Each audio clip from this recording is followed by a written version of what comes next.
Praise the Lord.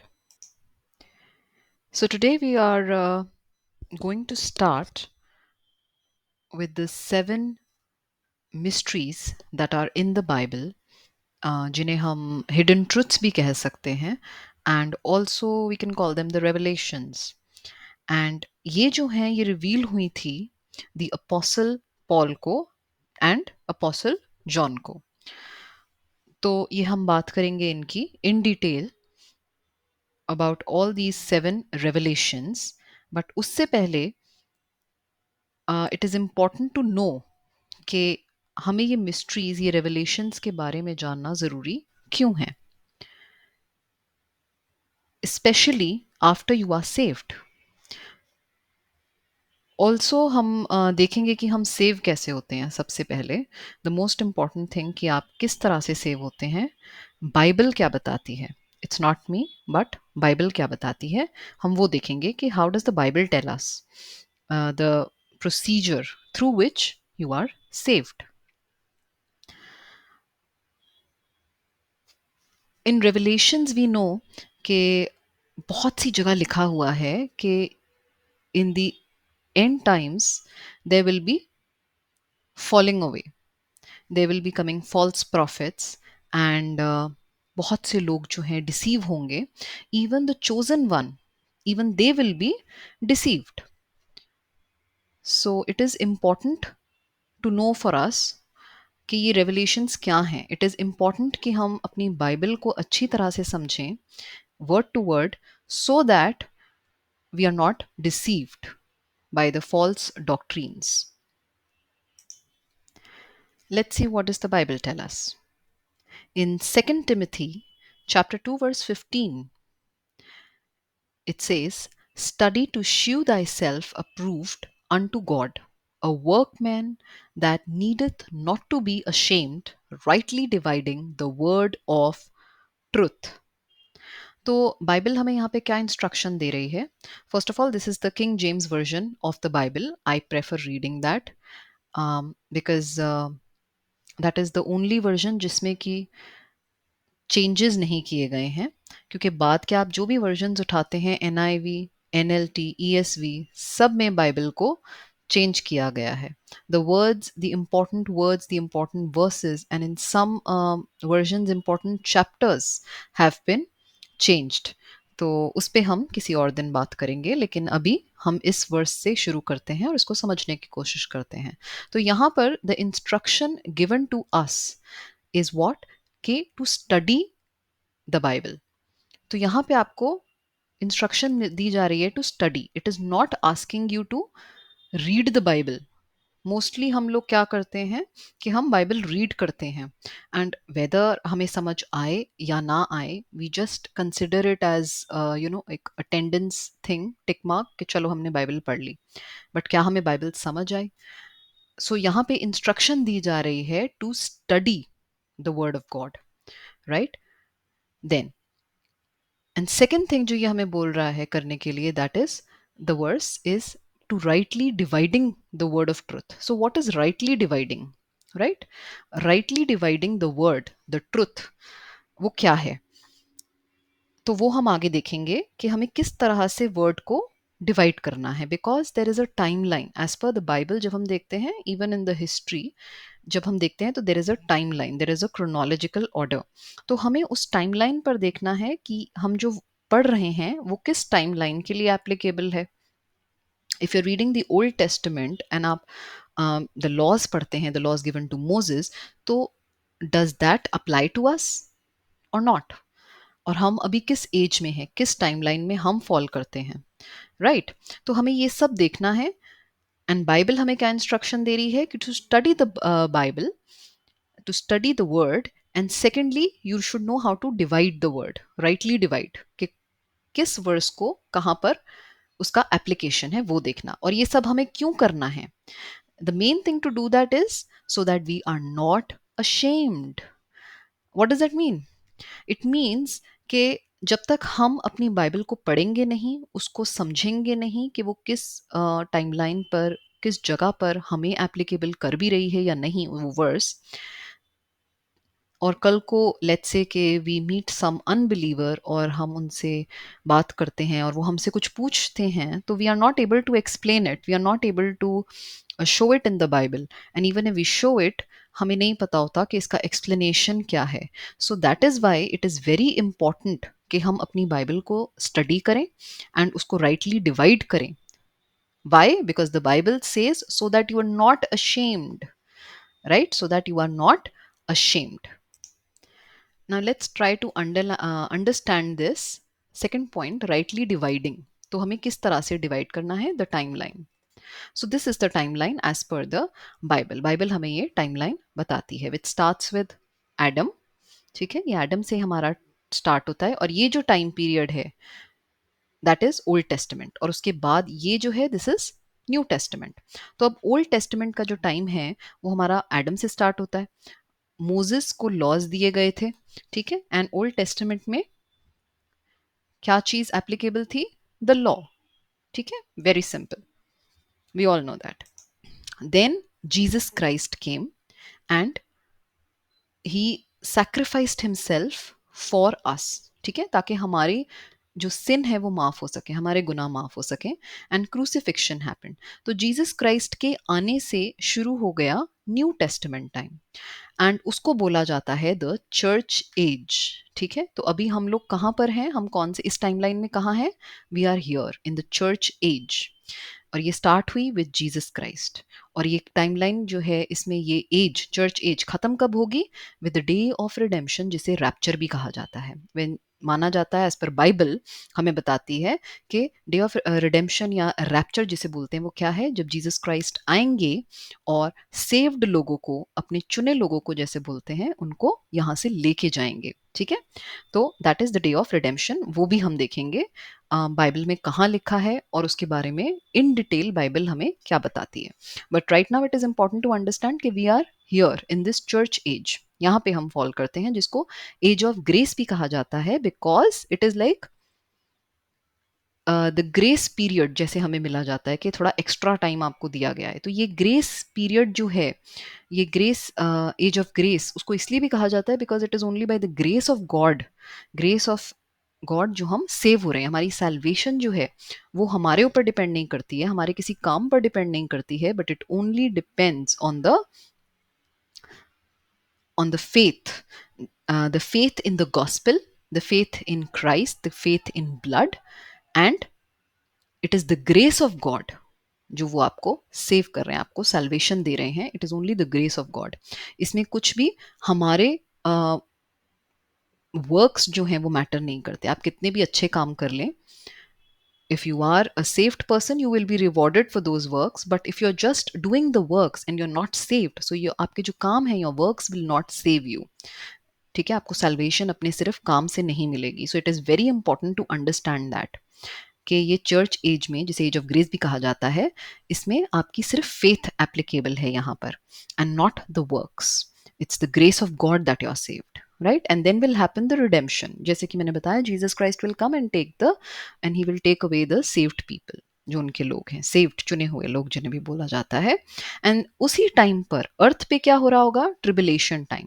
Tribulation time वो है जिसे रेवलेशन में एक्सप्लेन किया गया है, when the antichrist will be revealed and the wrath of God will be on people, and जो रह जाएंगे, जो रैप्चर हो गया, चुने हुए लोग चले गए, सेव्ड पीपल, जो बाकी रह गए, उन्हें भी यहाँ पे एक मौका दिया जाएगा सेव होने के लिए.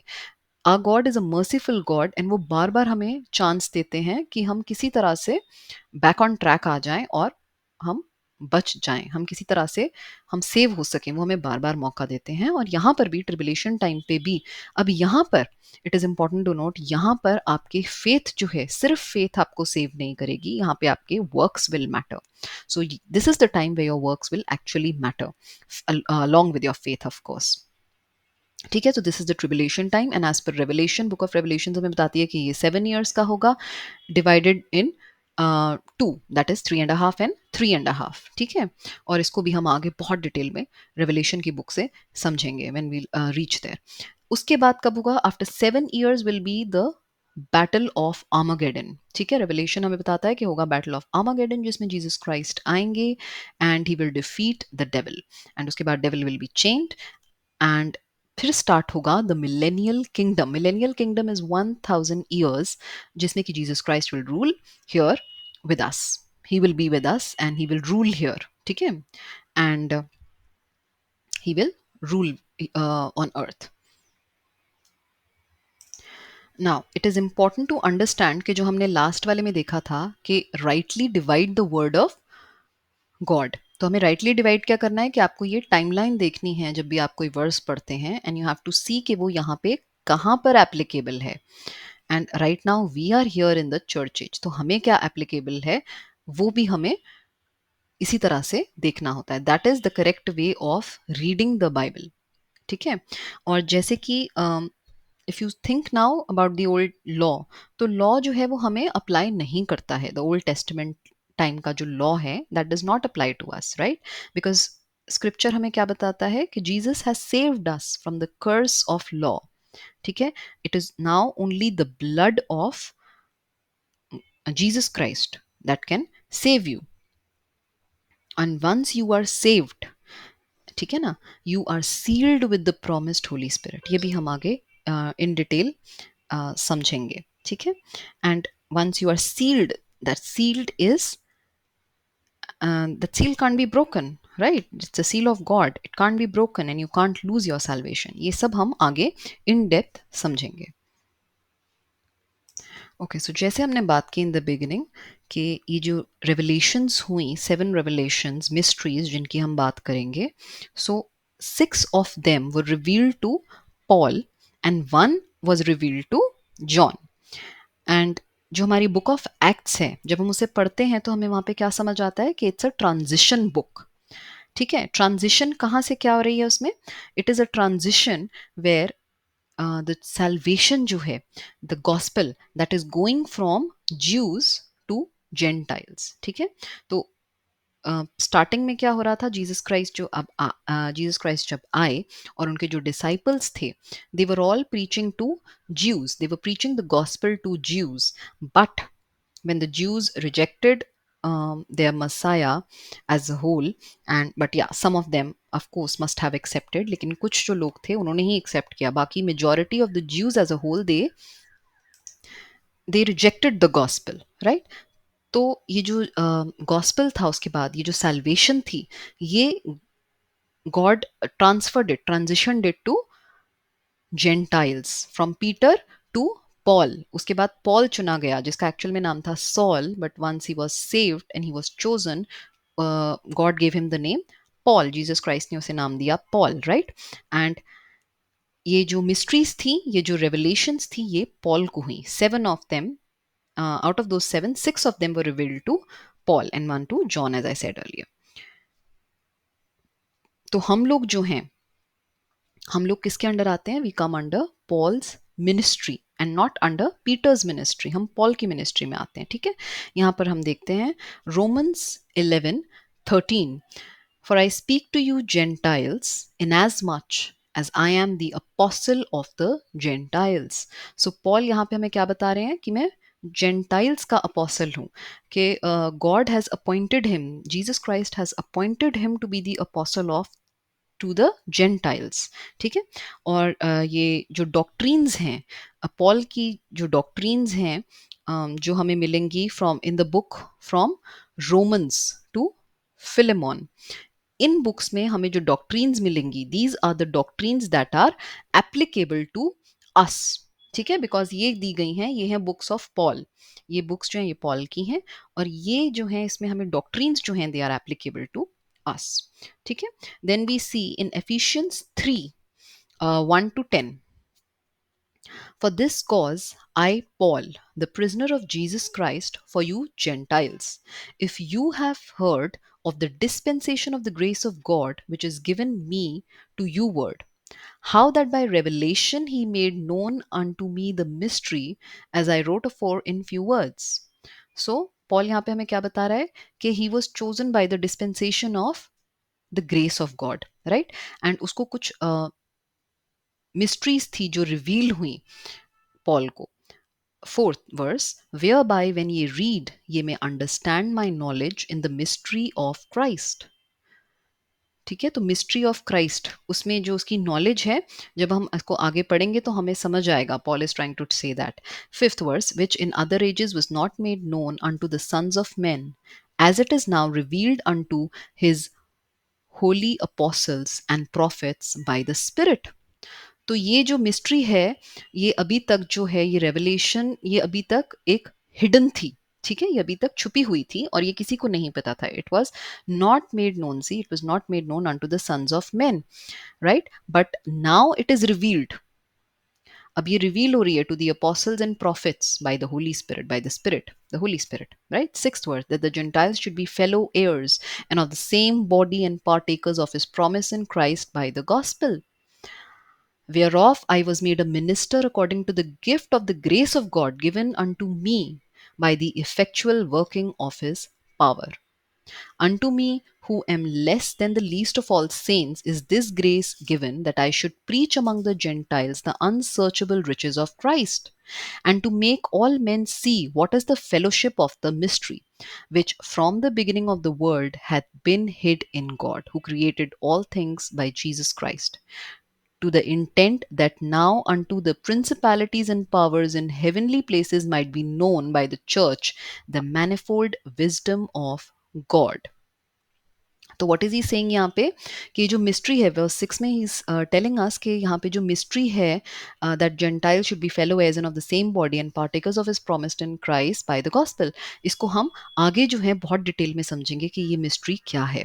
बट यहाँ पर ये क्या कहने की कोशिश कर रहा है पॉल, के I was chosen by God only by the grace of God. It is not something कि पॉल ने कुछ अच्छे काम किए थे, because he was the one persecuting the church that time, but he was only chosen by grace of God. ठीक है, and he saying in verse 8 के who am less than all the least of all saints. So he's saying कि I am least of all saints, and still मैं सिर्फ God की grace की वजह से मुझे चुना गया, ताकि मैं जेंटाइल्स के पास जाऊं और उन्हें ये प्रीच करूं, the unsearchable riches of Christ, the unsearchable riches of Christ. ठीक है, तो ये क्या है, ये हम डिटेल में आगे हम एक एक करके अच्छे से समझेंगे.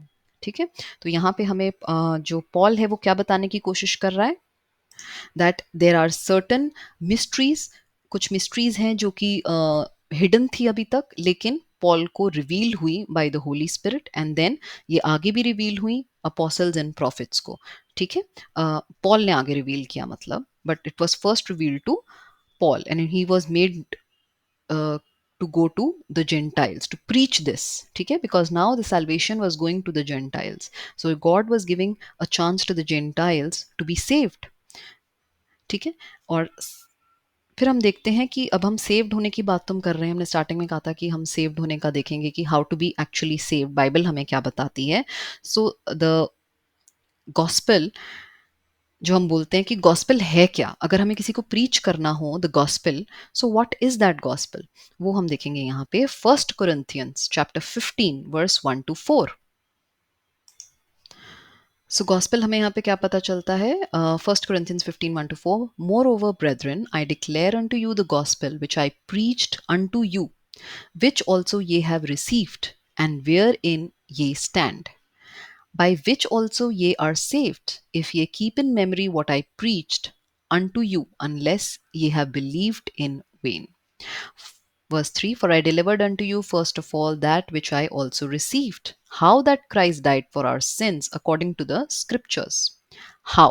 See, the important word over here is how Christ died for our sins, and that he was buried, and that he rose again the third day according to the scriptures. So, this is the gospel,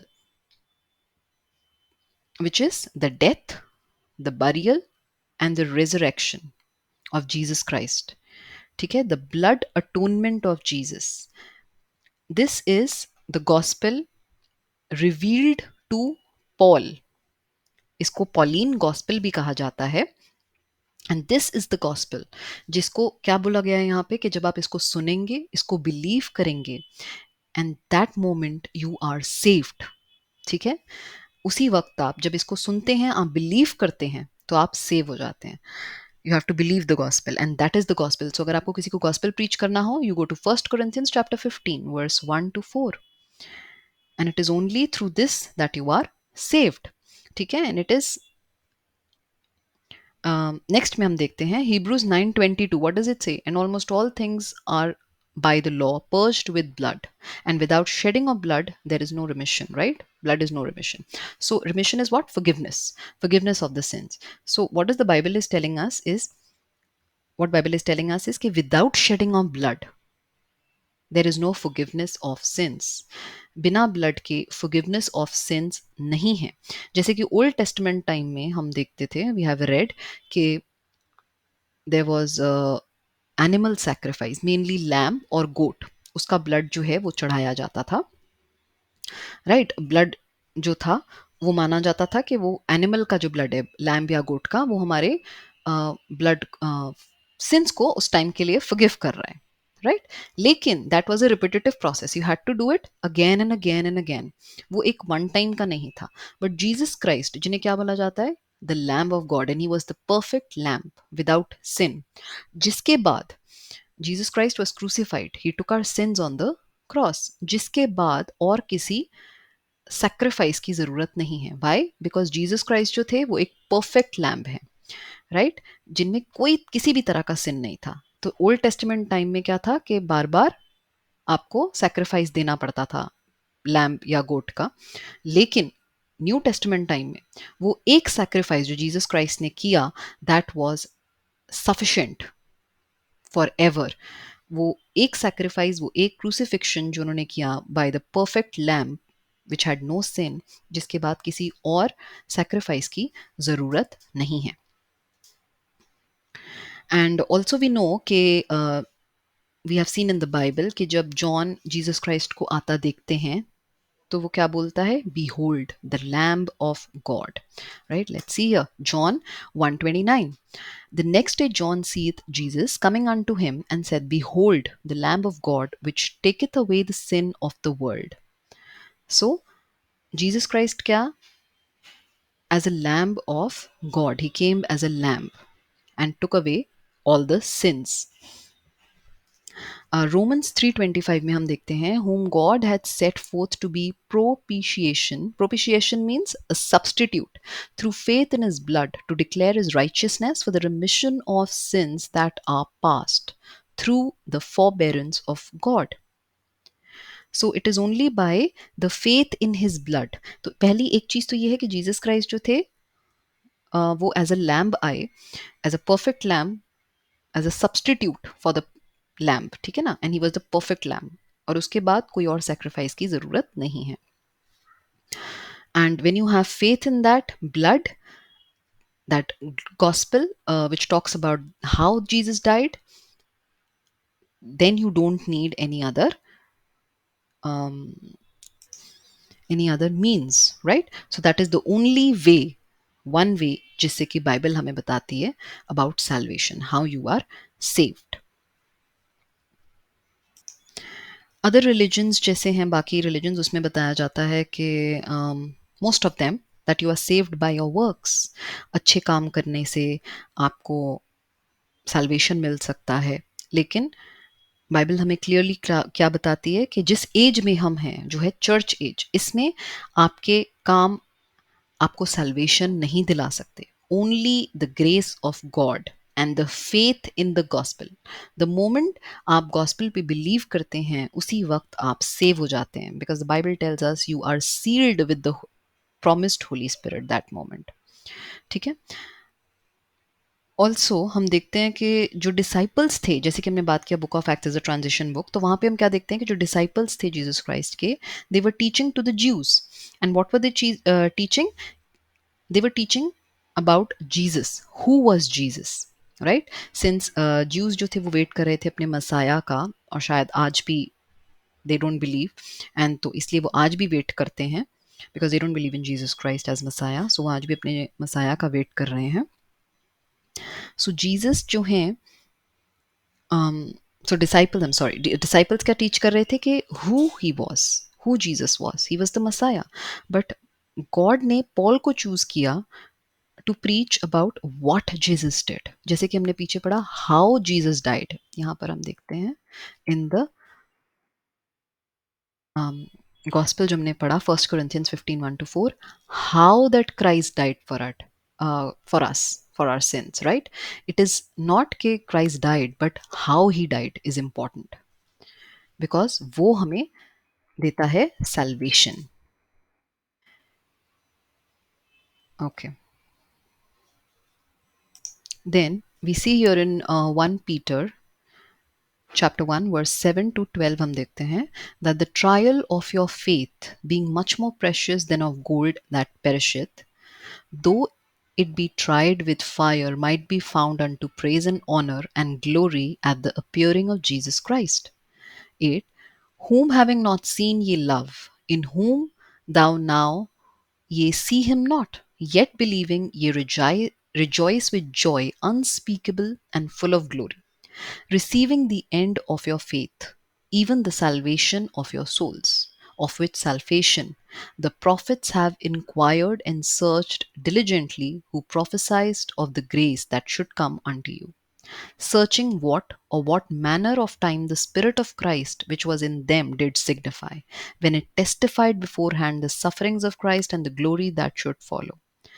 Unto whom it was revealed that not unto themselves, but unto us they did minister the things, which are now reported unto you by them that have preached the gospel unto you with the Holy Ghost sent down from heaven, which things the angels desire to look into. So यहाँ पे हम क्या पढ़ते हैं? What is it saying? कि ये जो चीज़ें हैं जो कि अभी हम न्यू टेस्टामेंट में हम पढ़ते हैं कि Jesus Christ came, was born of a virgin Mary and he was crucified, right, and he suffered for our sins. तो ये सारी बातें जब हम ओल्ड टेस्टामेंट में देखते हैं, जो प्रॉफिट्स थे ये उन्हें रिवील हो रही थी through the holy spirit, through the spirit of Christ as it says, है ना? तो उनमें जो स्पिरिट ऑफ क्राइस्ट थी उस टाइम पे उनको ये चीज़ें रिवील कर रही थी and they were writing it. Book of Isaiah में भी लिखा है कि child will be born of a virgin जिसका नाम होगा इमैनुअल. सो वो हम बाद में देखेंगे. तो what I am trying to tell you here कि हमें वर्स हमें क्या बता रहा है यहाँ पे कि ओल्ड टेस्टमेंट के जो प्रॉफिट्स थे उन्हें ये चीज़ें बताई जा रही थी, रिवील हो रही थी बाय द स्पिरिट. उन्हें ये रिवील हो रही थी बाय द होली स्पिरिट कि आगे क्या होने वाला है, कि how a child will be born of a virgin and how he will suffer in place of the lamb and he will take all our sufferings and he will take away all our sins, and उसके बाद किसी और sacrifice की ज़रूरत नहीं होगी. तो ये जो चीज़ें हैं ये एंजल्स को भी नहीं पता थी. See, because it's saying in verse 12 which things the angels desire to look into. तो ये चीज़ें एंजल्स को भी नहीं पता थी, बट ओल्ड टेस्टमेंट टाइम में they were writing it and now ये न्यू टेस्टमेंट में दे मटीरियलाइज, ये चीज़ें हुई. और अब हम चर्च एज में जो बैठे हैं हम ये पढ़ते हैं और हम देखते हैं कि ये ओल्ड टेस्टमेंट वालों ने लिखी थी और न्यू टेस्टमेंट के टाइम पे जब स्टार्टिंग थी तो ये चीज़ें पूरी हुई और अब हम इसको रीड कर पा रहे हैं, कंपेयर कर पा रहे हैं. So you can see how blessed we are, because old testament के जो प्रॉफिट्स थे उन्होंने सिर्फ उनको पता चला, उनको रिवील हुई और उन्होंने लिखा, बट वो कभी विटनेस नहीं कर पाए. और न्यू टेस्टमेंट टाइम के लोगों ने जो विटनेस किया तो वो बहुत से लोग उसको समझ नहीं पाए. लेकिन आज जो हम हैं हम इसको ये भी देख सकते हैं कि इन्होंने ओल्ड टेस्टमेंट के प्रॉफिट्स ने लिखा था और ये पूरा हुआ, राइट? तो इट इंक्रीजेज आवर फेथ. और ऑन टॉप ऑफ दैट ये ऐसी चीज़ें हैं जो कि उस टाइम पे इवन एंजल्स डिडंट नो कि ये होने वाली हैं. Then the other thing is that there are some people who reject Paul. They don't want to believe कि जो पॉल था वो जेंटाइल्स के लिए चुना गया था, जैसे कि हम ऑलरेडी पढ़ चुके हैं रोमन्स 11:13 में कि he was an apostle to the Gentiles, right? So जो लोग पॉल को रिजेक्ट करते हैं they are rejecting their salvation, because God ने पॉल को रिवील किया था ये गॉस्पेल जिसके थ्रू हम और आप सेव हो सकते हैं, हम सब, राइट? इन गैलेशियंस 1:11-12 हम देखेंगे, but I certify you, brethren, that the gospel which was preached of me is not after man. For I neither received it of man, neither was I taught it, but by the revelation of Jesus Christ. So Paul is trying to tell कि ना तो मुझे किसी इंसान ने preach किया ना ये मुझे किसी इंसान से मिला, बट ये मुझे रिवील हुआ by Jesus Christ. So Jesus Christ revealed this gospel to him. ठीक है. जब हम देखते हैं पीटर का ministry, so Peter used to preach about the messiah, water baptism, tongues. But Paul को क्या प्रीच करना था? The gospel which was revealed to him by Jesus Christ, right? So it is very important to believe in the Pauline gospel, the gospel revealed to Paul, which is in 1 Corinthians 15, 1 to 4. And यहाँ पर हम एक और देखेंगे 1 Corinthians 4, 1 to 2. Let a man so account of us as of the ministers of Christ and stewards of the mysteries of God. Moreover, it is required in stewards that a man be found faithful. तो यहाँ पे हमें again there is an instruction. And what is that? कि एक तो बोला जा रहा है to be ministers of Christ and second to be stewards of the mysteries of God. तो steward का मतलब क्या है? हम जानते हैं कि जैसे आप शिप पे जाएं या एयरक्राफ्ट पे ट्रैवल करें, so there are stewards, right, जिन्हें कि कैबिन क्रू भी कहा जाता है या एयर होस्टेस बोलते हैं. तो उनका काम क्या होता है? To take care of the passengers. उसी तरह God has employed you as stewards of what? Of the mysteries of God. So you have to take care these mysteries of God, right? And requirement क्या है steward की? That he should be faithful. That person should be faithful.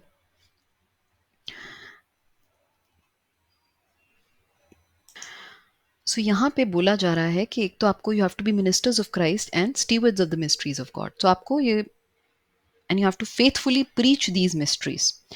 But बहुत से हम लोग हैं जो जानते ही नहीं हैं कि कुछ मिस्ट्रीज भी हैं बाइबल में, कुछ हिडन ट्रुथ्स हैं बाइबल में जो कि रिवील हुए थे पॉल एंड जॉन को. So how will they even preach, right? So it is very important कि हमें ये जो ट्रुथ्स हैं, हिडन ट्रुथ्स, ये रेवलेशंस, ये मिस्ट्रीज हमें पता हो, ताकि हम as it's said in the Bible हम औरों को प्रीच कर सकें, right? And also more importantly, once we know the truth, it is very important, very impossible to be deceived and fall away.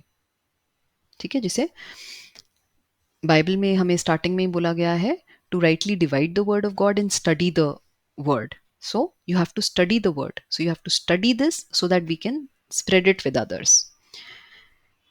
So next जो video हम करेंगे उसमें we will begin with our first mystery. Now this was the introduction ताकि हम समझ सकें the background to these mysteries, कि mysteries हमारी ये जो revelations हैं ये क्या हैं, इनका बैकग्राउंड क्या है, ये किसको रिवील हुई थी, एंड मोस्ट इम्पॉर्टेंटली हमें जो समझना है वो ये है the timeline.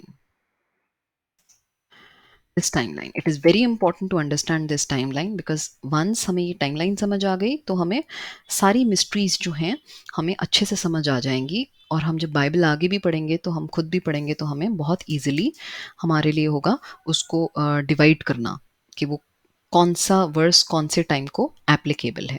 So next we will begin with the first revelation that happened to, that was Paul, right? The first revelation, उसके बारे में हम बात करेंगे. This is not an order, this is out of order.